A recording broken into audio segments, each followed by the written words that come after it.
The Zarathian Empire was one of the most powerful civilizations in the galaxy. Its cities floated above oceans of crystal blue water. Its ships were built from shining alloys that could bend light itself, and its palace halls glowed with living gemstones. At the heart of this empire sat Queen Scifi, ruler of her people, a figure respected and feared across many star systems. Yet even in the midst of her greatness, the queen's heart carried a quiet fear. For all her power, she had only one child, her daughter, Princess Lyra. Princess Lyra was the hope of her people. She was young, with silver skin that shimmered faintly in light, and eyes that glowed softly like distant stars. She had been raised with care, trained in diplomacy, and prepared to one day inherit the throne. The queen loved her dearly, not just as a ruler, but as a mother. One quiet morning, the Zarathian capital buzzed with celebration. Princess Lyra was set to travel on a diplomatic mission to nearby star systems. This was to be her first journey alone, representing her people. The queen, though proud, could not help but feel nervous. "Mother," Lyra said softly before boarding her ship, "you worry too much. I am ready. I will return soon." The queen held her daughter close. "Remember, my child, the galaxy is vast, and not all who smile at you carry honest hearts. Be cautious." With those words, the princess departed in a gleaming vessel surrounded by guards. The people cheered as the ship lifted into the sky, unaware that it would be the last time they saw their princess for many long days. At first, everything went as planned. The diplomatic mission was smooth.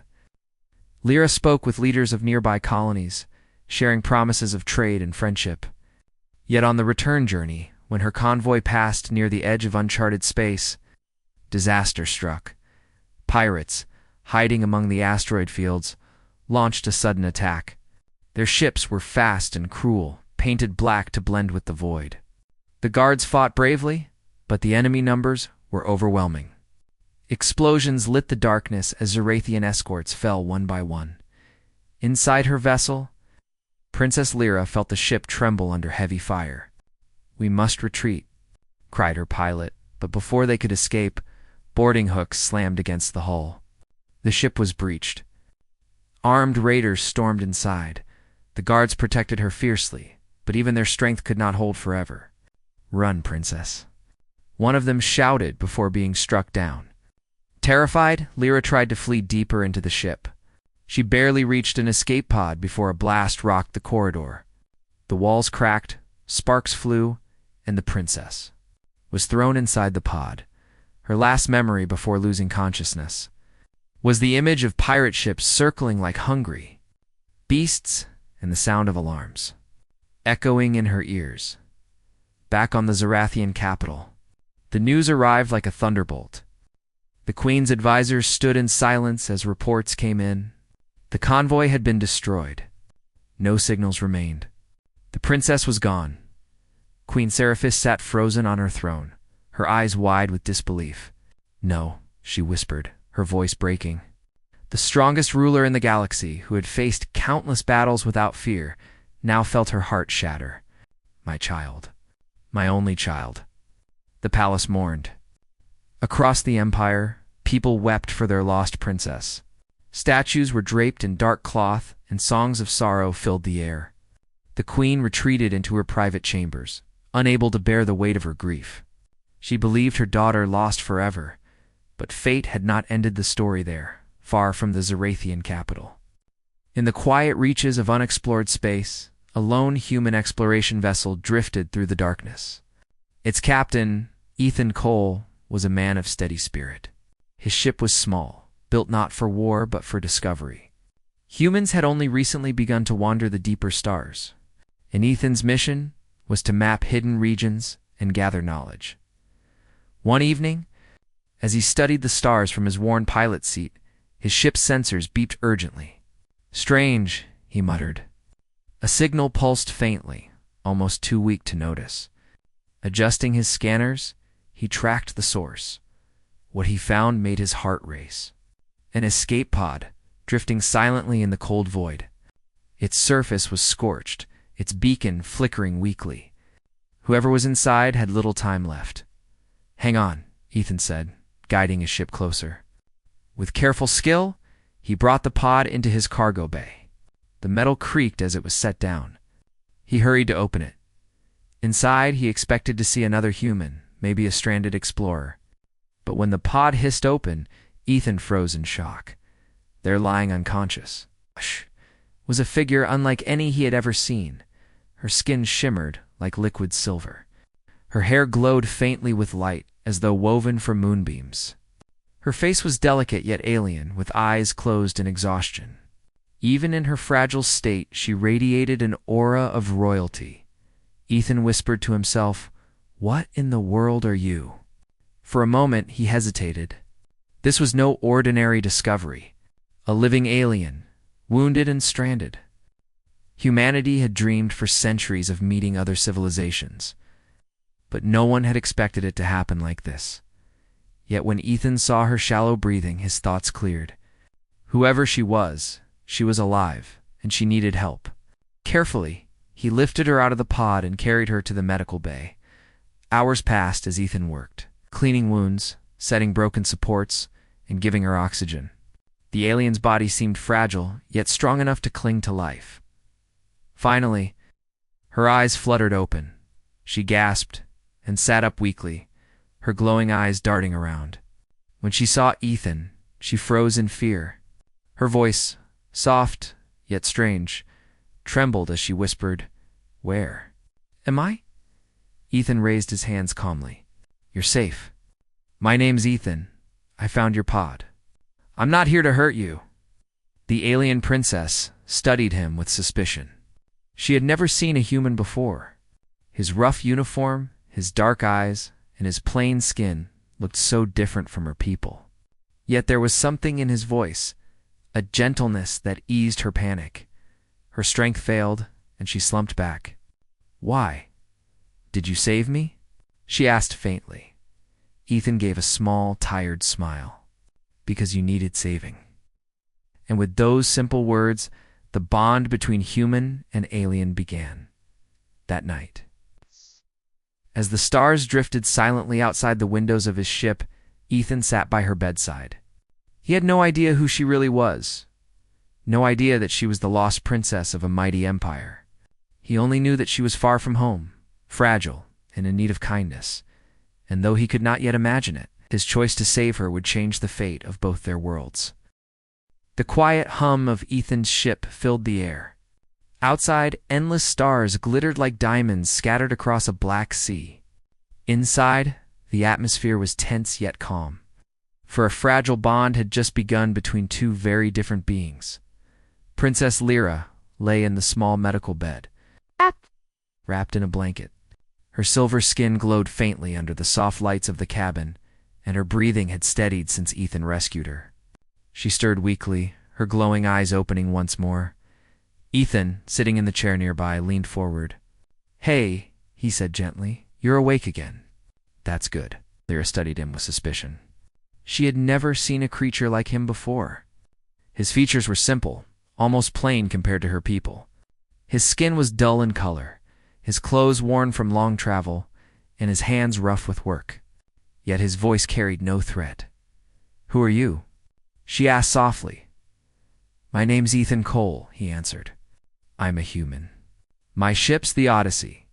Found you drifting out there." Lyra frowned, whispering to herself, "Human." She had heard faint mentions of this young species, scattered explorers with little power in the galaxy. Yet one of them had saved her life. "And you are?" Ethan asked carefully. Her instincts told her not to reveal her true identity. She feared he might seek to use her status as a bargaining tool. "Lyra," she said simply, withholding her title. "Lyra," Ethan repeated with a nod. "All right, Lyra, you're safe here. I won't harm you." Her eyes narrowed. "Why help me at all?" "You don't even know me," Ethan shrugged lightly. "Because you needed it. That's reason enough." His answer was simple, but it unsettled her. In her world, every action was tied to politics, alliances, or gain. Yet here was a being who acted without demand, who saved her with no thought of reward. The next hours passed slowly. Ethan prepared food in the small galley, something warm and plain. He returned with a steaming bowl and placed it on the tray beside her. "It's soup," he explained.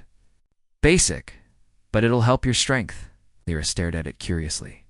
The smell was strange and the texture unfamiliar. "You expect me to eat this?" she asked with suspicion. Ethan chuckled.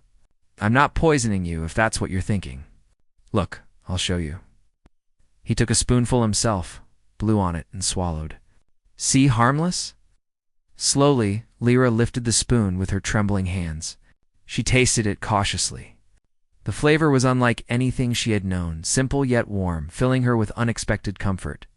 For the first time since her capture, she felt a small bit of safety. "Better?" Ethan asked. She nodded slightly, avoiding his eyes. "It is not unpleasant," Ethan smiled. "That's as good as a compliment from you, I guess." Over the next day, Lyra grew stronger. She walked slowly around the cabin, observing human technology. It was simple compared to the wonders of her empire, yet she noticed something unique. Human machines were practical, built with cleverness rather than beauty. Every tool, every switch, seemed made for quick use. "You humans," she muttered one evening, "your ships are rough, yet they work. You lack elegance, but you survive." Ethan, working on a control panel, glanced at her. "We make do with what we've got. Survival comes first.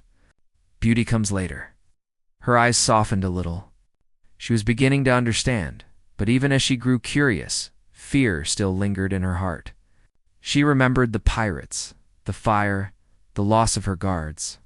Each time she closed her eyes, the images returned.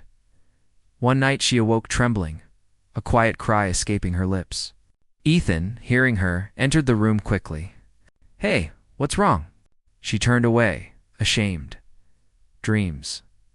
"Memories of the attack?" Ethan sat on the edge of the bed. "I've seen battles too. Lost friends out there. It doesn't fade fast, but you're not alone anymore." His words, calm and steady, touched her deeply. For the first time, she felt she could trust him just a little.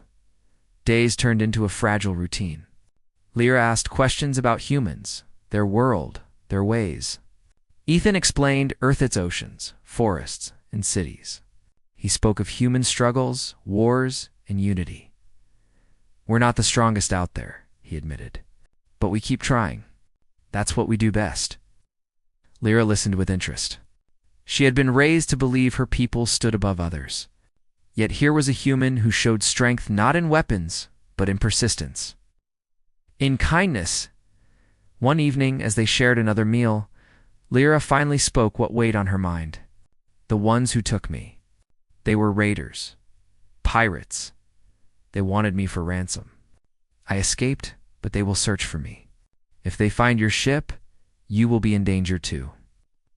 Ethan leaned back, thoughtful. "Then we'll just have to stay ahead of them." Her eyes widened. "You would risk yourself for me?" "Already did," Ethan said simply. "Might as well finish what I started." For a long moment, she stared at him. Her chest felt heavy with an emotion she could not name. In her empire, loyalty was bound by duty. But this human, bound by nothing, still chose to protect her. The test of that choice came sooner than expected. While scanning nearby space, Ethan's console beeped sharply. "Incoming ships," he muttered. On the screen, dark shapes appeared, pirate vessels, hunting like wolves. Lyra's breath caught. "They found us." Ethan's hands flew across the controls. "Hold on.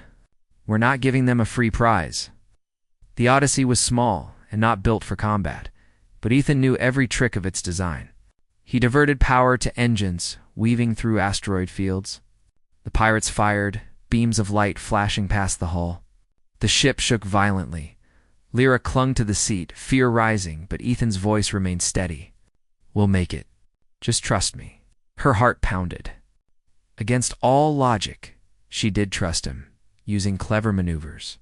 Ethan darted between asteroids, forcing larger pirate ships to collide with debris. He released flares, confusing their sensors, then pulled a sudden dive into a hidden canyon on a nearby moon. The pirates lost the trail, their signals fading inside the cockpit. Silence returned, except for heavy breaths. Lyra stared at Ethan in awe. You fought them off with only this small ship. Wait, not fought, Ethan corrected. Survived.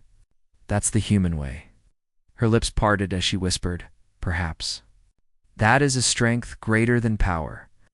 Later, as the stars stretched endlessly ahead, Lyra sat quietly beside him. She no longer looked at him with suspicion. Instead, there was gratitude, even admiration. Ethan, she said softly, I was wrong to doubt you. You saved me not once, but twice. I owe you my life. He smiled faintly. Don't owe me anything.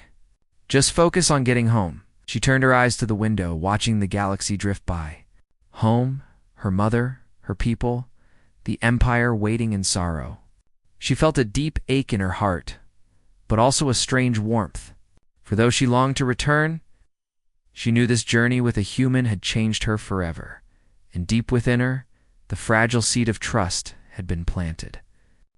A trust that would soon grow into something far greater than either of them could imagine. The Odyssey drifted through the silent sea of stars, its engines humming softly after the narrow escape. Inside the small cockpit, Ethan sat at the controls, his face calm but his eyes sharp with focus. Beside him, Lyra sat quietly, her hands resting on her lap, her glowing eyes fixed on the endless darkness outside. The memory of the pirate attack was still fresh in her mind. The flashing beams of energy, the violent shaking of the ship, and Ethan's steady voice guiding them through danger, all of it made her heart beat faster. She turned her gaze toward him, studying his expression. He looked tired, but determined, as if no challenge in the galaxy could truly break his spirit. Finally she spoke. You saved us again. Ethan gave a small smile without looking at her. We got lucky. Pirates won't give up so easily. They'll try again. Her lips pressed together in worry. Then you risk your life only by staying with me. If you let me go, perhaps they would not chase you.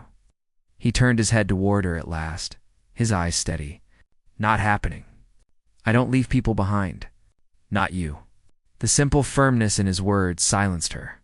For the first time in her life, Lyra felt what it meant to be protected not by duty, not by soldiers, but by choice. Ethan chose to stand with her, and that choice gave her courage. The following days were uneasy. Ethan guided the ship towards safer star lanes. The pirate's signals sometimes returned faintly on the radar, like hungry shadows still searching. The Odyssey was quick, but it was not built for endless escape. Supplies ran low. Energy cells dwindled. Ethan worked tirelessly, repairing systems and checking fuel levels. He often found his hands covered in grease as he fixed failing parts. Lyra watched him curiously. In the Empire, machines were repaired by skilled engineers or automated drones. To see a captain crawl under his own ship to patch wires with his bare hands was surprising. You do this yourself? She asked one evening as he tightened a panel. Of course, Ethan replied, wiping sweat from his forehead. Can't always rely on others out here. Out in deep space, it's just you and your ship. If you don't keep it running, you don't make it home. She tilted her head, thoughtful. In my world, a captain does not touch machines. Others do it for her. Ethan gave a small laugh. Well, maybe that's why I like being human. We do what we have to. No one's above the work. His words lingered in her heart. She realized humans had a kind of pride, not in power, but in effort. They built, they struggled, they endured. And in that endurance, there was strength. But soon, their fragile calm was broken again. The ship's alarm screamed suddenly, flashing red lights across the cabin. Ethan jumped to the console, scanning quickly. They're back, he muttered. Pirates. Lyra's eyes widened. Already? Ethan's jaw tightened. They must have tracked us through the last jump. The radar showed 3 pirate vessels closing in fast. The Odyssey had little chance in a direct fight. Ethan thought quickly, his mind racing. He had to buy them time. Lyra, he said firmly, I need your help. Ow. She blinked in surprise. My help? Yes, you know alien tech better than I ever could. My systems are human-made, but if we combine your knowledge, Maybe we can give these raiders something to fear." For a moment, doubt clouded her eyes. She had never worked with a human before, but then she remembered his words, his actions. Trust was fragile, but it was already taking root. "What must I do?" she asked. Together, they rushed to the engineering bay. Ethan explained his plan, to reroute energy to the shields and engines, creating short bursts of incredible speed. It was risky, as the system was not designed for such stress, but it might allow them to outrun the pirates. Lyra studied the glowing circuits with quick eyes. "Your energy flow is inefficient. If I adjust here," she pointed to a cluster of wires, "we can increase stability." Ethan grinned. "You really know your stuff." She looked at him seriously. "I am not helpless, Ethan. My people value knowledge as much as beauty." "I never thought you were helpless," he said quietly. Meeting her gaze, her cheeks warmed with an emotion she could not name. But she quickly turned back to the circuits. "Then let us finish this." Pirates closed in, their weapons charging. The Odyssey trembled as beams struck its shields. Ethan jumped back to the cockpit, with Lyra taking the co-pilot seat. "Ready?" he asked. She placed her hands on the controls, her glowing eyes fierce. "Ready?" Ethan activated the engines, and the ship roared forward with sudden speed. The pirates fired wildly, chasing them through asteroid belts and swirling dust clouds, energy levels dropping fast. Ethan shouted, "Divert power from secondary systems." Lyra answered sharply, her hands moving across unfamiliar human controls with surprising skill. "Trust me." The ship surged again, spinning through tight spaces that the larger pirate vessels could not follow. One enemy ship crashed against a rock, exploding into fire. Ethan let out a sharp laugh. "That's one down." But two remained, and they were gaining as the chase continued. Lyra noticed something on the sensors, a narrow cluster of unstable energy fields nearby. "There," she said quickly, pointing. "If we fly through that storm, their larger ships may not survive." Ethan frowned. "And we might not either." "Do you trust me?" she asked firmly. He looked at her, then nodded once. "With my life." Without another word, he turned the ship toward the storm. Lightning-like energy lashed across the void, tearing at metal. The Odyssey groaned under the pressure, sparks flying in the cabin. The pirates followed, but their larger hulls could not withstand the storm's violent bursts. One ship broke apart in a shower of flames. The last turned back, unwilling to risk destruction. Inside the storm, Ethan fought the controls, sweat dripping down his face.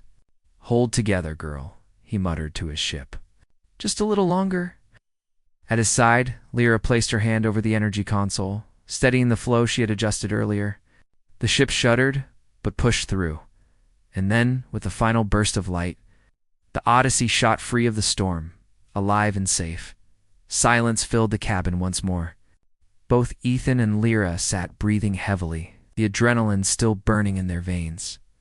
Finally, Ethan leaned back in his seat, letting out a tired laugh. "Well, that was fun." Lyra turned to him, her eyes wide with awe. "You risked everything. You trusted me." "Hey." He met her gaze. "We trusted each other. That's why we made it." Her lips curved into the smallest of smiles. "Perhaps you humans are not as weak as my people believe." Ethan smirked. "Glad to hear it." For the first time, Lyra laughed softly. It was a sound like gentle bells, surprising even herself. Later, when the ship finally rested in a quiet region of space, Lyra stood by the observation window. The stars stretched endlessly before her, but her heart felt different. She was no longer just a princess lost and afraid. She was part of something greater, a partnership born of survival, trust, and courage. And as Ethan walked to stand beside her, she whispered softly, "We will reach my home. I know it now. Because with you, I am not alone." Ethan simply nodded, his gaze steady on the stars. He had no idea how important she truly was. But he knew one thing for certain. Whatever trials lay ahead, they would face them together. The royal palace of the Zarathian Empire stood like a shining jewel above the capital world. Its towers reached into the sky, made of crystal and silver metal that reflected the suns. But for many weeks those halls had been filled not with joy, but with sorrow. Queen Seraphis sat alone in her chamber, staring out across her city. Her people carried on with daily life, but grief lay heavy in every heart. The princess, her only child, had been lost to raiders. No word had come, no signal, nothing but silence. The queen was a ruler of great strength.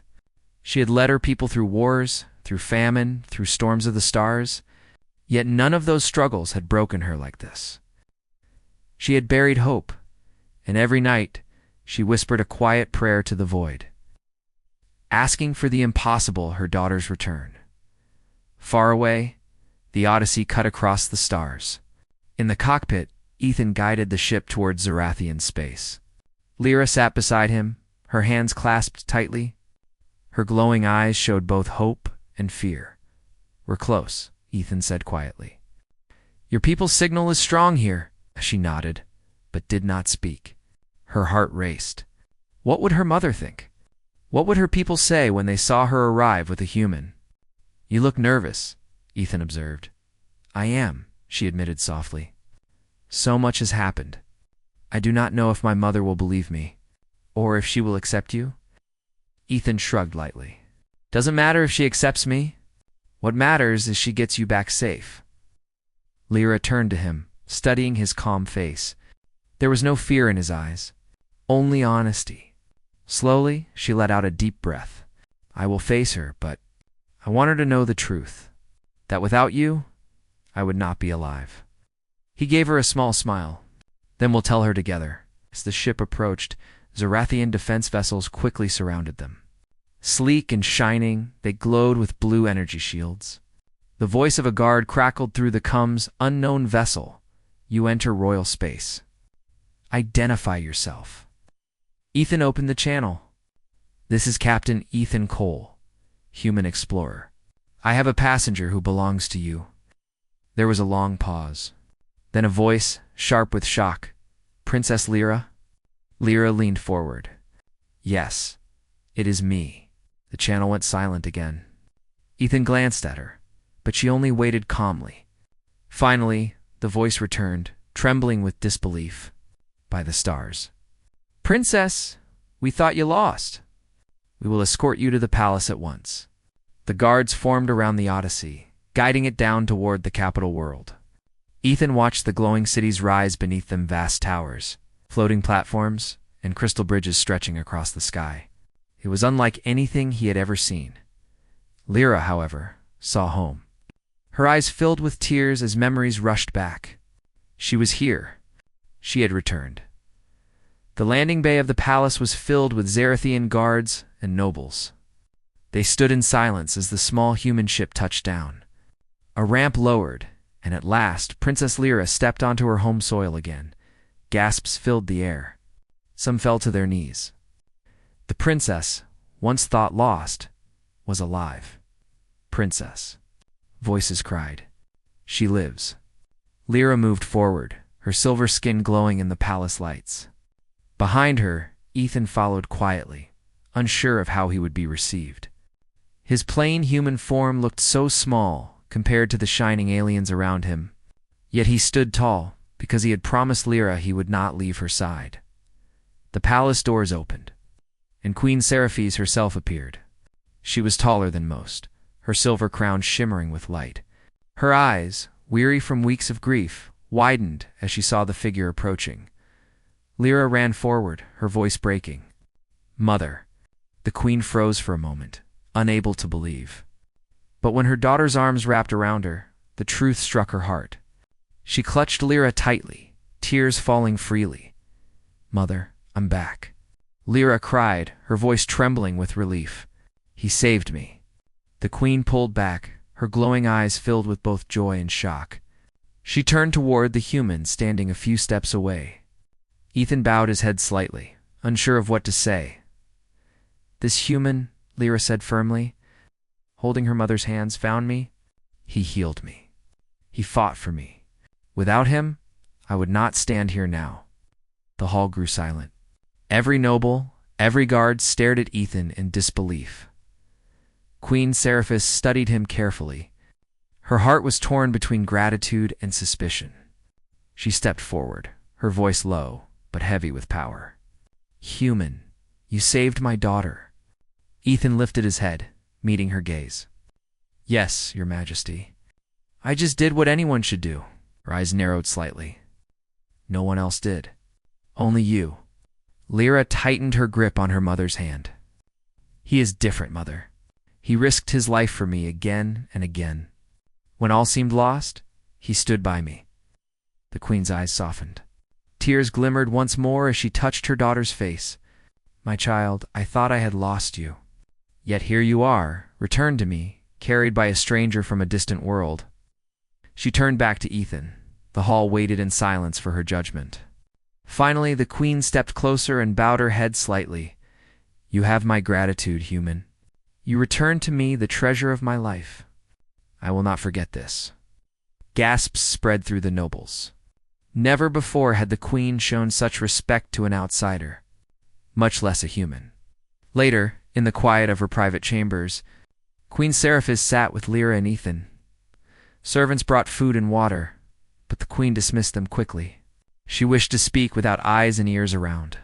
"Tell me everything," the Queen said gently to her daughter, and so Lyra recounted it all. The pirates, the escape pod, the weeks of fear and loneliness. Then she told of Ethan how he found her, cared for her, and stood against danger by her side. She described the battles, the storm, and how trust had grown between them. Through it all, the Queen listened in silence, her eyes sometimes filling with tears, sometimes narrowing with anger at the raiders. But when the story ended, she placed her hand over her daughter's and whispered, "You are safe now. That is all I prayed for." She looked at Ethan then. "And you showed courage beyond what I expected from your kind. My people know little of humans. Some see you as small, weak, unimportant. But you proved them wrong." "You proved me wrong?" Ethan shook his head. "I didn't do it to prove anything. I just couldn't leave her." The Queen gave him a long, steady look. Then, for the first time in many years, she let a true smile touch her lips. "Perhaps that is why you succeeded. Because your heart guided you, not your pride." Word spread quickly through the empire. The princess had returned, saved by a human. Many found it hard to believe, but none could deny the truth when they saw her alive and standing strong. Songs of joy replaced songs of sorrow. The empire rejoiced, but within the Queen's heart there was more than joy. There was a deep respect for the human who had done what entire fleets could not. And though she was ruler of countless worlds, she bowed her head once more in private and whispered, "Thank you." Ethan, though humble, knew that his life had changed forever. He was no longer just a wandering explorer. He was now part of something far greater, the bridge between two worlds. That night, as the city lights shimmered below the palace, Lyra stood on a balcony beside her mother. The wind carried the voices of the people singing in celebration. The Queen placed her arm around her daughter's shoulders. "You are home, my child, but never forget the one who brought you here." Lyra smiled softly, her eyes drifting toward the stars where Ethan's small ship rested. "I will never forget, Mother, because he showed me that even in the darkest void, a single light can save us." The Queen closed her eyes, letting her tears fall freely once more. For the first time since her sorrow began, they were not tears of pain, but of gratitude and love. The Zorathian palace gleamed brighter than ever in the twin suns of the capital world. Crystals reflected light in every direction, and the city below buzzed with celebration. Princess Lyra had returned safely, and the story of her rescue spread like wildfire. Yet today was different. Today, the human who had saved her would be recognized by an empire that had never welcomed outsiders in such a way. Ethan stood at the edge of the grand hall, his human form small among the towering Zorathians. His eyes scanned the room guards, nobles, scholars, and diplomats all gathered to witness this rare moment. He felt a mixture of pride, nervousness, and humility. Humans were strangers in this world, yet here he was, honored for his courage and loyalty. Princess Lyra approached him, her silver glow illuminating the polished floor. "Ethan," she said softly, Today the world will see the truth I already know. You are more than a hero. You are a friend to my people." He nodded, though he felt uncertain. "I didn't do it for honors," he said quietly. "I just did what anyone should do." Alira smiled. "Perhaps. But sometimes, courage deserves recognition, even if it comes from the humblest of hearts." The queen entered the hall, her majestic presence commanding silence. She wore her ceremonial crown, its light refracting through the crystal walls. Every eye turned to her as she raised her hand, signaling the gathering to attention. "My people," she began, her voice steady and powerful. "For many weeks we have grieved the loss of Princess Lyra. We believed she was gone, taken by merciless raiders. Yet fate has returned her to us, alive and unharmed. And she was not alone in her survival." She paused, her glowing eyes settling on Ethan. This human, from a distant world unknown to most of us, risked his life time and again to protect my daughter. Without him, she would not stand before us today. The hall was silent. Every Zarathian understood the significance. Humans were not considered mighty in the galaxy. Yet here was proof that courage and loyalty were not limited to size or strength. Queen Scifi stepped forward, extending her hand toward Ethan. "Human, you have my deepest gratitude. For your bravery, your wisdom, and your unyielding loyalty, I honor you as a friend of the Zarathian Empire." Ethan bowed his head respectfully. "Thank you, Your Majesty. I only did what I thought was right. Right is sometimes greater than all power in the stars," the queen replied softly. Yet with authority, the ceremony continued with the queen presenting Ethan with a symbol of Zarathian friendship, a crystal pendant that glowed faintly with light from the heart of their capital. It was a rare gift only given to those who had earned trust and honor. Lyra stepped forward, placing a hand on Ethan's shoulder. "You are no longer just a human to me," she said. "You are a part of our story, our survival, and our hope." Ethan accepted the pendant, feeling its warmth pulse against his chest. It was more than an object. It was a bridge between worlds, symbol of what humanity could achieve when courage and compassion led the way. The crowd erupted into applause, the sound echoing off the crystal walls. Yet amid the celebration, Ethan noticed the quiet nods of respect, the subtle smiles of those who had once doubted humans. They had seen proof that even the smallest of species could make a difference in the galaxy. After the ceremony, the palace gardens glowed under the twin suns. Lyra and Ethan walked among the flowering trees, their paths lit by soft, bioluminescent plants. The air was fragrant, filled with the scent of alien blossoms, unfamiliar yet soothing. "I never imagined such beauty would exist," Ethan said, glancing around. Lyra smiled. "It is home, and it is yours to see now, too. You saved it, in a way, by saving me." Shook his head. "I don't deserve such praise. You do," she said firmly. "Courage, loyalty, compassion, these are more valuable than weapons or armies. You showed all of them." They walked in silence for a while, listening to the soft hum of the gardens and the distant cheers of the people celebrating. It was a peaceful moment, rare in a galaxy filled with conflict and danger. As evening approached, the queen joined them in the gardens. She looked at Ethan and spoke with warmth in her voice. "You have proven that humanity is worthy of trust. Many in my empire judged your kind before seeing you, but you have shown that courage, wisdom, and heart know no species." Ethan bowed again. "Your Majesty, I only followed my heart. That is all anyone can do." The queen nodded, her gaze shifting to her daughter. "Lyra has returned safe because of him. And in return, he has earned not only our respect, but our friendship. Let this be the beginning of a bond between our people." Lyra looked at her mother, then back at Ethan. "Mother, I hope one day our worlds will learn from each other. There is much we can share, much we can achieve together." The queen placed a hand on Lyra's shoulder. "We will. And we shall begin with this human, who reminded us that heroes are not always those with crowns or armies, but those with hearts willing to act." Days passed, and the Zarathian Empire began preparations to formalize their friendship with humanity. Scholars and diplomats arrived to speak with Ethan, curious about his people, their customs, and their ways of surviving in the stars.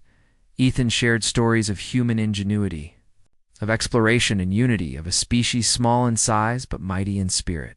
The Zarathians listened, taking notes, asking questions, and sometimes laughing at the cleverness of human solutions.